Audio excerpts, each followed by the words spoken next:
Government says it's grappling with a balancing act between public sector wage increases and additional headcount.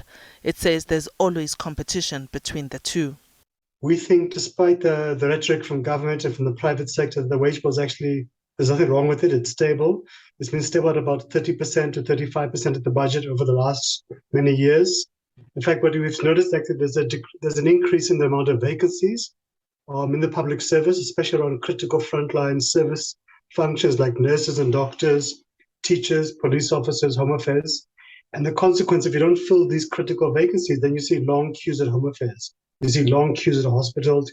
You see nurses having to perform their jobs of 2 or 3 staff. That has an impact upon the quality of service that the public needs to receive from the government. We've also seen a very worrying trend over the last 2 decades where the headcount of the police service has significantly decreased from about 208,000 at the beginning of the century to about 172,000 today. And this is despite the population increasing significantly, despite crime levels rising significantly. That indeed is where the political versus economic kind of trade-off lies.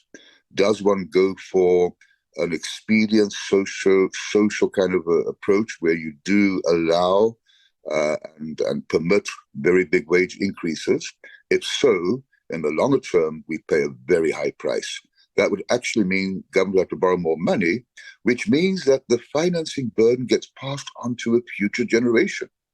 It could mean, for instance, that if government borrows money this year to finance a civil servant salary increase to allow for inflation, then that debt might only be repaid by that civil servant's yet to be born grandchild in 30 or 40 years' time.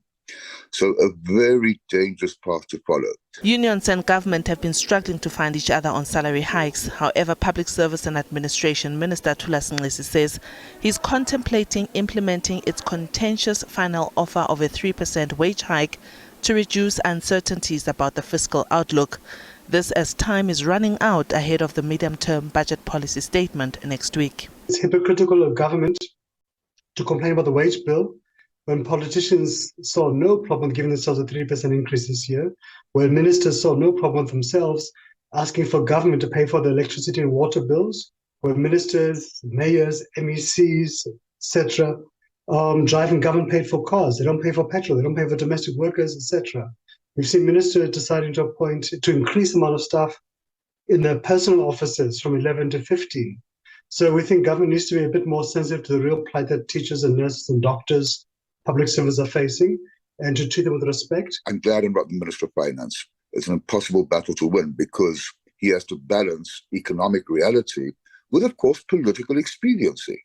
I mean, after all, the minister is a politician, he's a member of the ruling party, and they have to be cognizant of future elections, future leadership elections, and of course, in a couple of years' time, a national election for the ruling party or for the party in power. A new report has recommended that there be an agreement on a broad package to moderate pay and increase headcount.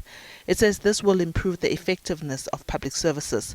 The report, titled Public Services, Government Employment and the Budget, has found that cutting public sector employment translates to cuts in the provision of government services. Diabo Seto, SABC News, Johannesburg.